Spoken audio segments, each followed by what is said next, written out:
Hello everybody and welcome to my Sanguine review and deck list video. The video is going to be mainly a review of the solid, good Sanguine or Sanguine adjacent cards and the kind of the explanation or reasoning behind all of them. And then at the end, there is a deck list. So if you're here and you know all the cards and you just kind of want like a deck list, just feel free to go towards the end of the video, and I'll kind of do a quick overview of the deck list at that point. But throughout the vast majority of this, I will be kind of going over individual cards, mainly for people who might be just getting into the deck and trying to understand what the whole point is.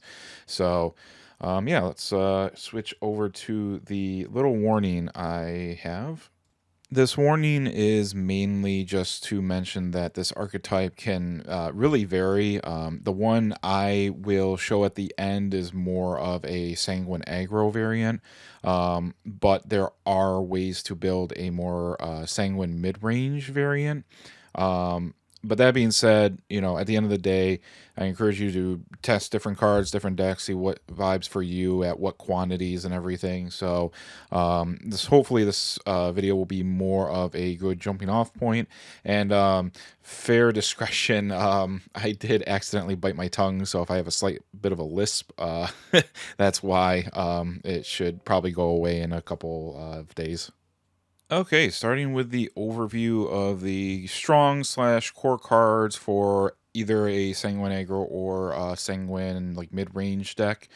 Yeah, and I'll go over each of these individually, but just kind of as a bird's eye view, we got Wings of Lust, Disciple of Lust, Ambling Wraith, Aragavi the Berserker, Antelope Pelt Warrior, and Blood Moon.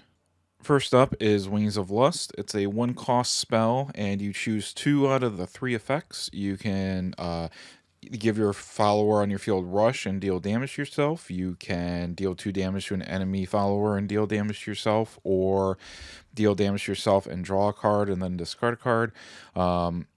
Most of the time you will be doing the second and third effect as far as dealing 2 damage and dealing damage yourself, or draw and discard and deal damage.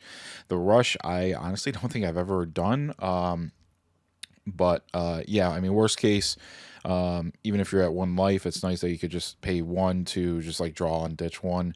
It's a real nice consistency card for the deck, especially since the deck does not have a lot of draw, and at least my variant doesn't. There's a few draw spells for the Sanguine archetype, but based on the how my deck is built, I don't run them. But if you're kind of going more mid-range, I could certainly see you running some draw spells. Next is the first follower, the Disciple of Lust. She's a 1-cost 1/1 with fanfare to deal damage to each leader. That includes yourself, so that triggers Sanguine. And then Strike is deal 1 damage to each leader. So if she does swing, it's basically 2 damage to your opponent and 1 damage to you. Just a solid staple for Sanguine activating. She's very low to the ground. What you'll notice with a lot of the Sanguine activators that are good are they are low cost. And then the payoff followers tend to be the higher cost cards. Not necessarily always, but they always seem to hover around 1 to 2, maybe 3 on the most extreme end. But with Disciple of Lust, she also can help trigger Valneric twice in a turn if Disciple survives for a turn. But yeah, just another solid, Sanguine activator card. And then the close but not as pretty cousin to the Disciple of Lust is the Ambling Wraith. It is a 1-cost 2/1 instead of a 1-cost 1/1, and on fanfare it deals 1 damage to each leader. So it has the fanfare effect, but not the on-strike effect. So you'll probably either play this turn 1 just to deal damage to people and just get at least a threat on the board, or later on it'll just be a 1 play point, basically Sanguine activator for something else you're planning on playing for the turn. And that's pretty much it. He's pretty straightforward from originally from set 1. So next up is the arguably probably the best payoff for Sanguine is Aragavi the Berserker. It's got a little bit of text here, but we'll go through it. It's a 3-cost 4/3 follower. Fanfare is a little unique, but as fanfare you pay 5 play points upon fanfare to deal 5 damage to each other follower on the field. That includes your own as well. He does get +2/+2 in Storm, so he's basically a turn 8 plus late game like Stormer finisher. But in the most cases, at least in the deck I'll show, he's more of a turn 3 Sanguine activator with a second effect where it says at the start of your end phase, if Sanguine's active for you, you select an enemy leader or enemy follower on the field and deal it 3. And there's, plenty of other cards, and one of the new cards especially that makes it where it's easy to trigger this on the same turn that he is played. It's called Blood Moon, and we'll pull that up in just a second. But yeah, like whether you're running Sanguine aggro or like mid-range Sanguine, either way, Argavi's just going to be played. It's just such a good card. And up next is Argavi's brethren, Antelope Pelt Warrior. He is a 2-cost 3/3 that at the start of the main phase, you deal damage to your leader, so just free Sanguine trigger. And he is also, like Argavi, he is also Beast Attribute, which will come into play in just a second. But again, just another good Sanguine activator where turn 2 you just play Antelope, and then pass turn, hopefully he survives. Turn 3 you play Argavi. Even if he gets hit by like let's say Surefire Bullet, it's not the end of the world, because at the end of the day, if you think about it, you pay 2 for him for a card, and then your opponent just paid 2 for his own card, so it's kind of a wash. Does kind of put you on the back foot a little bit as far as your aggro that you want, but it's at least you're not making a huge investment, and then your opponent only has to pay like 1 or 2 play points to completely counter your investment. So. And up next is Blood Moon, which is the card I'm really hyped for. But it's a pretty simple amulet. It's a 2-cost amulet that on Fanfare you search your deck for a beast follower, show it, and add it to your hand, and then shuffle your deck. And then you can just tap the card, bury it, and it deals 1 damage to each leader. So basically turn 2, you play Blood Moon, you search out Argavi the Berserker, you pass turn, it's an amulet. Most of the time amulets are not going to be destroyable, unlike Antelope Pelt Warrior. And it'll get back around to your turn, and you just play Argavi, you sack the Blood Moon, and you burn your opponent basically for 4 total life on turn 3. The other big implication with this card too, which I really like, is this is the first like really common, really easy card for Sanguine that lets you actually shuffle the deck. So if your first starting hand is something like all top end cards, right, and then you're like, well, I can't start with this because I need low end, right, because you're aggro, so you mulligan, and now they're all at the bottom. And before this card, they were just kind of stuck there and just screwed, and you could do nothing about it. But at least now with Blood Moon and you able to shuffle your deck, lets your deck kind of get mixed back up. So hopefully some of the top end pieces are closer to the top than they were, post mulligan. So, a couple nice implications of this card. And the other new card, which we'll get to later, I just don't have in the core section, is Dark Feast Bat. And I tried to fit that card into my deck, and it seems more of like maybe a mid-range Sanguine option. The way I have my deck is pretty low to the ground, where basically you want to win by about turn 6. So with the bat, turn 6 is the soonest you can play it, but you also still need to get Sanguine triggered somehow. So, which can or cannot be potentially doable, prior to the start of the turn. Like maybe you have an Antelope Pelt Warrior or a Blood Moon already on the board, but it's just sometimes not guaranteed. So I kind of see the Dark Feast Bat as more of like a turn 7 consistently. But, we'll get there when we get there. I'll show you on the deck list later. All right, up next are the good cards, the cards that are not the top end, top tier, kind of staples that kind of basically no matter what you're building with Sanguine, you're always going to run. These are kind of the more based on how you kind of want to go with the deck. You got Dark Feast Bat, I mentioned just a minute ago, so I'll go over him here in just a second. But then you got Valnark, Omen of Lust, the Zealot of Lust, Skeleton Fighter, Dark General, and Playful Necromancer and or Evo. I know the Playful Necromancer isn't necessarily a Sanguine-related card, but we'll get to it shortly. But on to Dark Feast Bat first. Okay, Dark Feast Bat. He is a 6 cost 4/4 follower that is a beast, so he is tutorable by the Blood Moon amulet that I mentioned earlier. Fanfare, you select an enemy follower on the field, deal 4 damage to it and its leader, and if Sanguine is active for you, recover 3 play points. Not bad. Uh, Maybe for a more mid-range deck. What is nice is the recover 3 play points does implicate that you could trigger Sanguine, however, play Dark Feast Bat, right? Deal 4 damage to a follower on, or destroy, deal 4 damage to the enemy follower, deal 4 damage to the leader. And then if Sanguine's active, recovering the 3 play points also can imply that you can play Aragavi the Berserker on the same turn. So then at the end of the turn, you burn for 3 more with Aragavi. So really on a good turn, which probably would be right about turn 7 or so. 6 if you were lucky to have Sanguine Activator already on the board still, is basically in one turn you can deal about 7 damage to the opponent. So that's pretty scary and terrifying, more than a quarter of the opponent's HP. So the way I have my deck, though, I tried to fit this card in. I couldn't fit it in, but like I said, I think this is more of a mid-range top-end piece, not a aggro piece. By turn 6, you kind of want, the way I have my deck built, by turn 6, you kind of want to have the game done. So, but anyways, moving on to the next card. Next is Valneric, Omen of Lust, classic card from set 5. She is a 2 cost 2/2 that when Sanguine's active, she has Storm, so she can just start swinging once you play her. And then on strike, you deal damage, X damage to each enemy leader, and X equals the number of times your own leader has lost defense this turn. And the last part's kind of frivolous ultimately, but if your leader's defense is exactly 7, not 7 or less, exactly 7, she gets +2/+2, so she can be a 4/4. But I've literally never had that happen to me personally.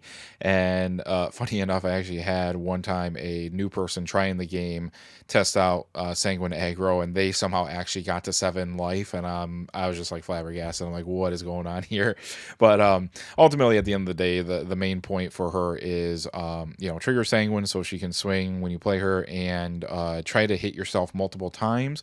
But do keep in mind though, the multiple times is instances of damage, not total damage. So there's some cards that say like, deal 2 damage to your leader. I know Chiyo Shirayuki's like deal 2 damage, draw 2 cards, right? In that case, if you did like Chiyo Shirayuki and then Valneric, when she swings, it's basically, the 2 from the attack, but then the effect damage is only 1 because it was 1 instance of damage. But if you do something like Wings of Lust, which is, why things like Wings of Lust synergize well with her, Disciple of Lust. Wings of Lust and Disciple of Lust have the ability on their own to, cause more than 1 instance of damage, of 1 damage. So if you do like Wings of Lust, then Valneric, she's swinging for 2 on her base attack, and then 2 more because each of Wings of Lust's abilities, deal you 1 damage. So that's 2 different instances. So kind of keep that in mind. Same thing with like Razory Claw. Razory Claw just deals you 1 instance of 2 damage. So if you do like Razory Claw and Valneric, it's only 3 damage total, 2 from her attack, and then the 1 from the 1 instance of 2. I know it's a lot of number swapping and everything, but hopefully that should make sense. Next up is a pretty solid card for the Lust package, the Zealot of Lust. 2 cost 3/2 follower that act, you can give your leader 1 less life, so just subtract 1. Select an enemy follower on the field and deal it 1 damage, and you can actually activate this twice a turn. A lot of good decks and card games tend to have like, activate this once per turn, but you can activate this twice a turn. So this helps trigger Valneric, twice, because you can do this up to twice. I have mixed feelings with her. I thought she'd be really good for Sanguine. I thought she'd be like kind of like a staple.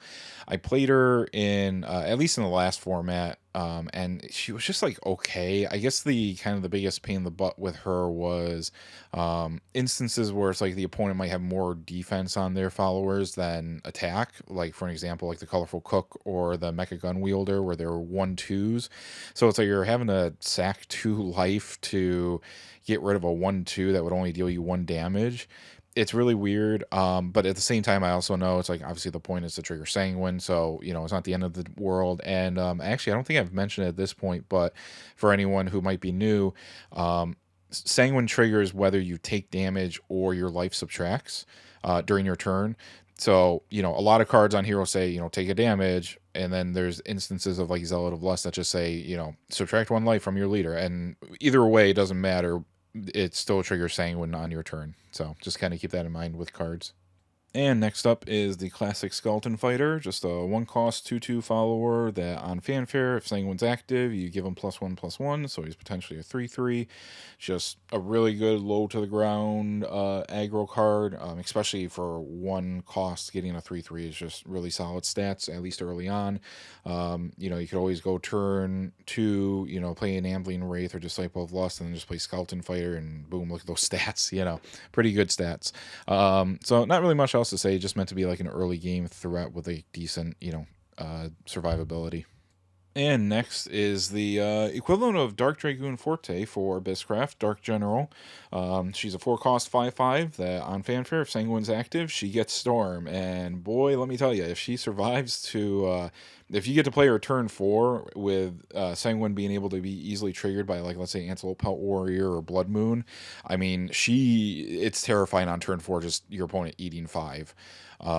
It's just so unexpected, but usually what you'll probably do is kind of play her turn 5, with 1 play point with one of the 1-cost Sanguine activators from earlier, and then you play her and swing for 5.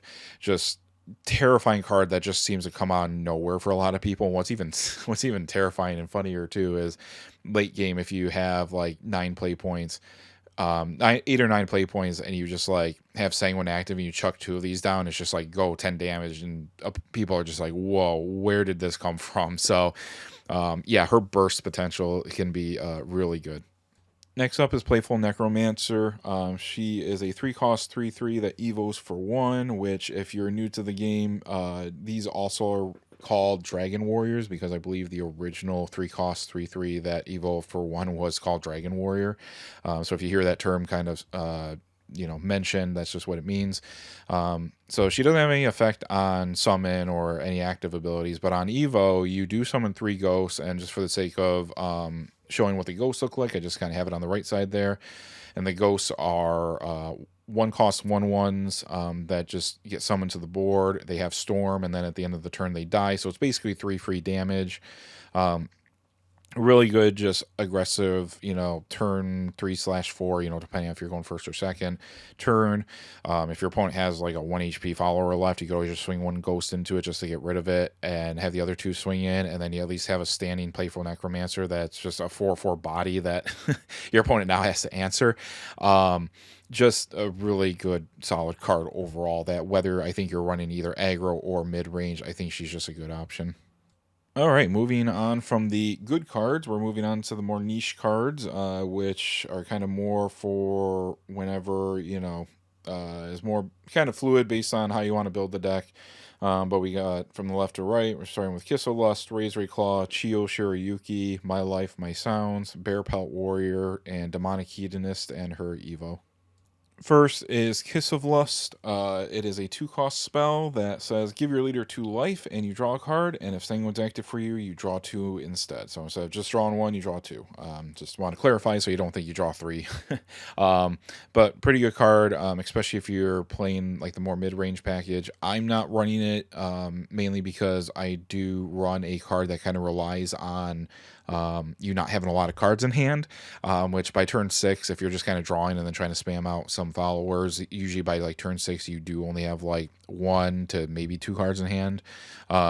So because of that, Kiss of Lust kind of is antithetical to it and doesn't work well. Don't worry, I'll get to it soon. But if you're kind of running a more mid-range deck, and I'm sure if you run like something like Dark Feast Bat, you probably are going to run Kiss of Lust. Next up is Razor Claw. This one I think is still a really solid card that whether you're playing aggro or mid-range will still be played in one way, shape, or form. But it is a 2-cost spell at quick speed, which the quick doesn't tend to matter a whole lot for this deck, but it is quick, so I figured to mention it. But when you play it, you deal 2 damage to yourself, and then you can either deal 3 to the enemy leader or follower.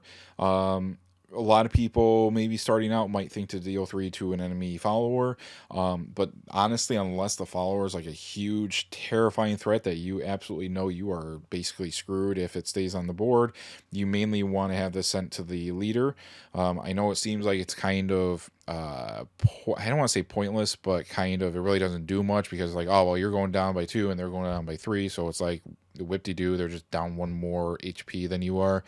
But the point of the deck is to get the opponent down to 0, and it doesn't matter if you're at 1 life left when it happens or at 3. If you're at 3 life and your opponent's at 3 as well, you can just be like razor claw, I live, you lose, next game, so no, you don't have to really worry about the damage you take. It's more of, we just got to get the enemy leader down, and there's not a lot of cards that tend to deal damage to leaders in this game if you're new to the game. So when you see that, you kind of want to try to leverage that aspect of a card as much as possible.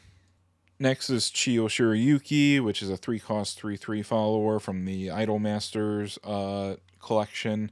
On Fanfare, you take 2 damage and you draw 2 cards, so basically just a card drawer. Yeah, she can trigger Sanguine, but from my experience, once you start to get towards followers that have like 3+ play points in order to trigger Sanguine, that starts to kind of get in the realm of like inefficient, because usually your payoff followers are also like 3+, so by this point, like, you're going to be at like 6+, turn 6+, which for mid-range might not be terrible, but at least, like I'll show you later with my deck, it's kind of meant to be more of like, I want the game done like ASAP. And I just want to chuck everything at you and the kitchen sink, and then just like, we're just done with the game. And next up is another card from the Idolmasters set. It is My Life, My Sounds, a 3-cost spell that says select an enemy follower on the field, destroy it, and if Sanguine's active, you deal 2 damage to its leader. Another good card. I'm trying to think of maybe running this in my Sanguine aggro deck to help give a little bit of control, but at the same time still deal damage to the opponent. Not totally sure yet, but at the very least, I could certainly see this being used in a more mid-range build. But, not bad. Effects, just freely destroy something and deal 2 damage to the leader, so it's doing everything you want, if you're playing Sanguine. Next is probably the last like decently good beast follower in Abysscraft, and that's Bearpelt Warrior. It's a 4-cost 5/4 that has rush, which for new people means that it lets you swing at opponent's followers that are engaged or tap sideways. And on strike, you deal damage to each leader, so that triggers Sanguine for you. And last words, you get 4 life, so he does kind of pay for his own damage he does to you. I have kind of mixed feelings with this card. It doesn't directly synergize well with Blood Moon. Like, yes, you can search out Bearpelt Warrior, but you can already get Sanguine active with Blood Moon, and so Bearpelt Warrior really doesn't have a Sanguine payoff by searching for him like Argavi does. But for what it's worth, neither does Antelope Pelt Warrior, but you still run him. The 4 life is nice. And I suppose you could probably try to run this in an aggro deck. It's not in mine, but, it does deal damage to every leader, so you're trying to get your opponent's life down fast. But it is just a nice kind of like board control card with, the native rush on it, and still try to ping your opponent for a little bit of damage. I could see this more in like maybe a mid-range deck, but just not in a pure aggro deck. Up next is Demonic Hedonist. It's a 2-cost 2/2 demon follower with the ability of at the start of the end phase, if Sanguine's active for you, you draw a card and then discard a card, and then for 1 evo point, she evolves into a 3/3 that on strike you deal damage to each leader. Kind of like the same ability like Bearpelt Warrior. And then at the start of the end phase, if Sanguine's active, you draw a card and discard a card, so she keeps that ability from her base form. Not a bad card. She helps with consistency. If you're running a more mid-range deck, I think she fits in there well. The 1 damage is nice, but it's not aggressive enough to kind of fit in a Sanguine aggro deck, but not a bad card at all.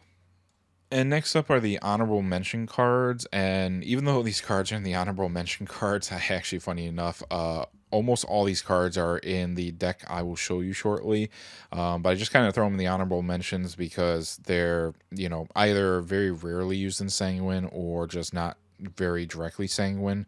But yeah, we got basically from left to right, we got the Righteous Devil and his Evo, Fina, Dynamite Daredevil, I believe it's pronounced Bahu Kaha, but I could just call her Bad Kathy. And then, oh man, we got all the we got all the weird names today. But I believe it's Mirabane, Omen of One, but I just call him Jerry. But we'll go through each of them individually as well. Starting off with Righteous Devil, he's a 4-cost 2/4 follower with Bane, and his evil is a little unique. In order to evolve him, you pay 3 life to evolve him. When you evolve him, he gets Assail and Bane, which, if you don't know what Assail is, it basically means he can attack standing followers. So normally followers can only attack, engaged or sideways followers, but Assail says you can still attack them even if they're standing. And then his other ability that he gains is whenever an enemy follower is destroyed, you deal damage to its leader and you give your leader a life. So at least the initial bit you'll probably do with him when you play him is play him, evo him for 3 life, swing him into some follower on the opponent's field. It insta kills them because of Bane, and then you gain a life and your opponent loses a life. Now, one thing that is kind of not really mentioned, but is the fact that it doesn't specify when he kills an enemy follower. So if you play him and evo him, and you run him into something, right, and he still lives, so you heal one and your opponent takes one. If you have another follower and you have that follower run into an enemy follower and that follower dies, that enemy's follower dies, this triggers again.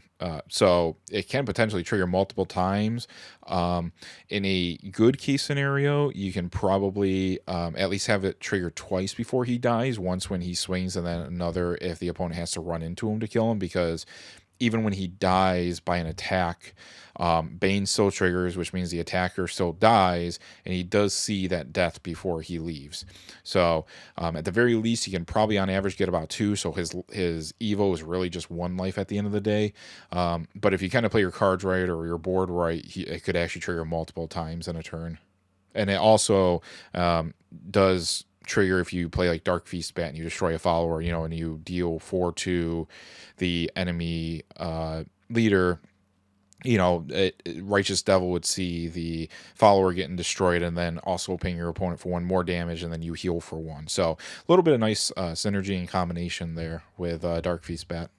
Up next is Fina, Dynamite Daredevil.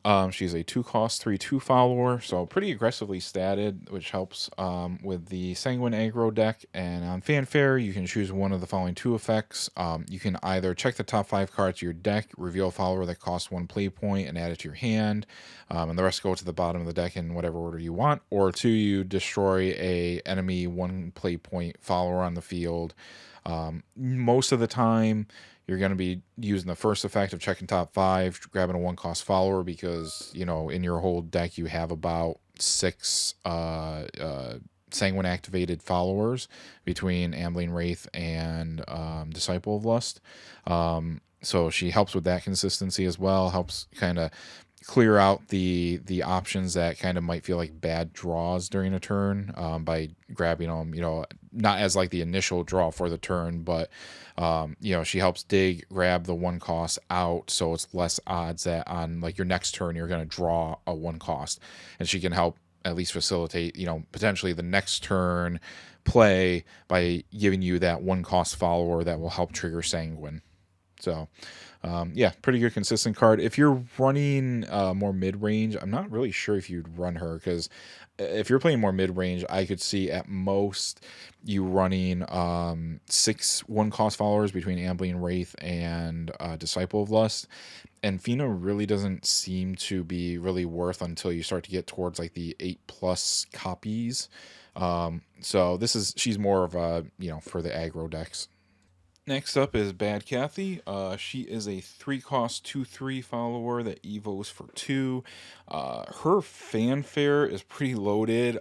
She has 3 different options, and you choose one on fanfare. So you can either select a follower on your field and give it +1/+1, give 2 life to your leader, or check the top 3 cards and rearrange them on the top in any order, and you put the rest in the bottom in any order. The 2 that you'll probably be using the most is the +1/+1 or the check top 3, but honestly, all 3 are like viable for the deck. If you're very low on life and you need a little bit of life, you can also just gain 2 life back. The +1/+1 effect, keep in mind that's for another follower, so you can't give it to herself. But that's not usually a big deal with how aggressive you're trying to be. A lot of times you're out tempoing your opponent, so you'll probably have at least some other follower on the board to give the stat to. And then on evolve, the on evolve options kind of complement the base evo options. So the first one is engage each enemy follower on the field, which means basically lets you attack them if you want. The second option is to deal 2 damage to each enemy leader, and the third is to put the top card of your deck into your EX area. So it's basically a public draw. You draw it, and your opponent at least knows what you drew. The only one on Evo that you more than likely won't ever use is the engaging each enemy follower on the field, because what's unfortunate about that is if your opponent did have like a standing warder and then you engage it, now you have to attack the warder before you could attack other followers. So and at the end of the day, you really just want to kind of hit the opponent. At least on the Evo, you're probably going to mainly do 2 and 3. Usually probably more 2 than anything. If you're at least playing aggro. If you're doing more mid-range with her, you could probably kind of like 50-50 between 2 and 3. And the last card before I get to the deck list is Jerry, Omen of 1. He's a 5-cost 5/5 that evos for 1. He has Rush and a ability that activates at the end phase. If you have 2 cards or less in your hand, you deal 3 damage to the enemy leader. If you have no cards in hand, you deal 3 to the board.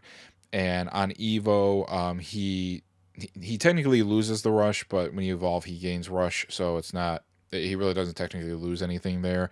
And then his other ability gets upgraded, where at the start of the end phase, he refreshes, so he actually stands back up.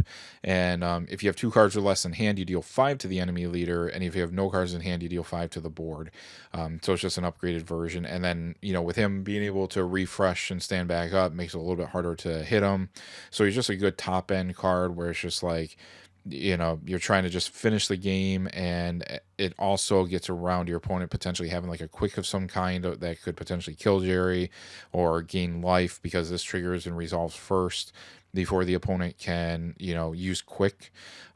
So in aggro, at least, he's a very good top end card. If you're running more mid-range, I don't foresee you running this card, because you're going to have more draw spells that don't let his ability trigger. But it's kind of the pros and cons of each deck. All right, so here's the example deck list for a more aggro build. You've got 9 copies of 1-cost followers.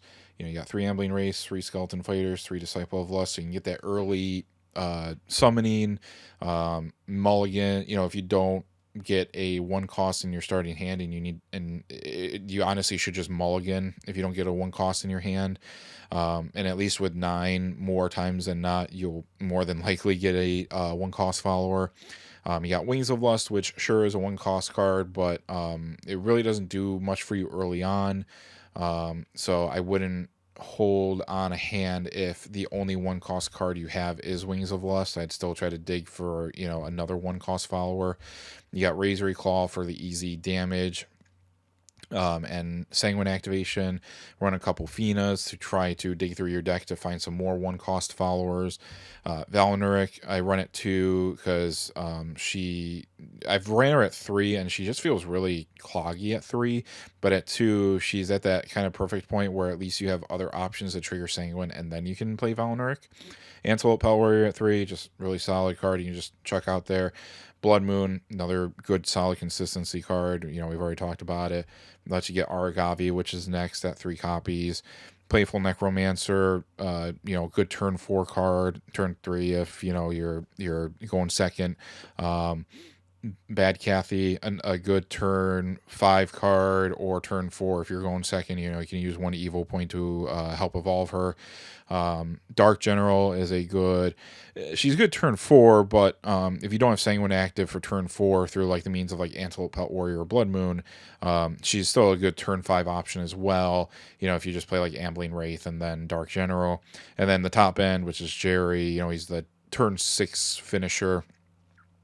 So you can see where I run Jerry, and so because I run Jerry, I don't run any draw spells. Like, sure, I grab cards with like Fina and Blood Moon, but that's just like one copy of a card, and that doesn't impact the hand as much when you get later on into the game. That doing like a draw 2 spell like Chio Shiryuki or Kiss of Lust does. As far as the Evo deck goes, it's not a complete Evo deck. You can see down there, I kind of have the backwards Shadowverse Evolve card, which just basically means there's just no card that actually goes there. This deck really wants to just go first. But there are some Evos, with Playful and Bad Kathy and Jerry. They're all just 1-for-1s. You run 2 Jerrys, 2 Jerry Evos, 3 Bad Kathys, 3 Bad Kathy Evos, and 3 Playful Necromancer, 3 Playful Necromancer Evos. Nothing super out of the ordinary.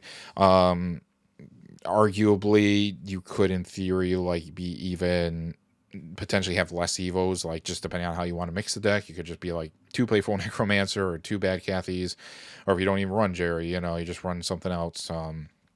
If you want to run Dark Feast Bat, you could. This deck is definitely not one that all the Evo slots have to be used. Almost everything in this deck just wants to use play points, so usually you just want to go first, and because you want a low cost or a low quantity hand late game, I say late game, it's more mid game overall, but for you in the deck it's late game.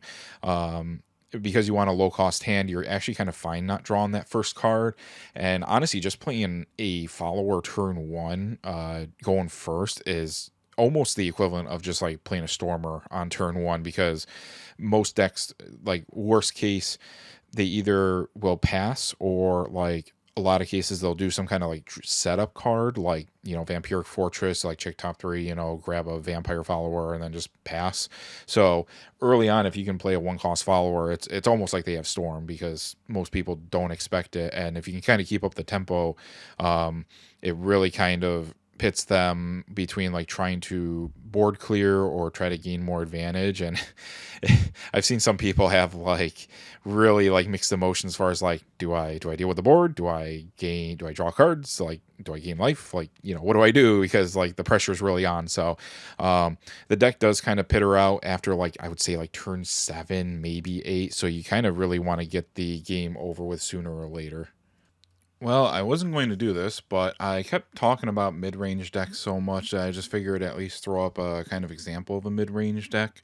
So in this case, if you kind of look at the overall layout of the deck, it's kind of middle of the road throughout all the levels. You got like 2 to 3 1-ofs, about 2 to 3, actually quite a few, a lot of 2-ofs. Some 3-ofs, some 4-ofs, and then not necessarily 5-ofs, but at least a 6-of with Dark Feast Bat.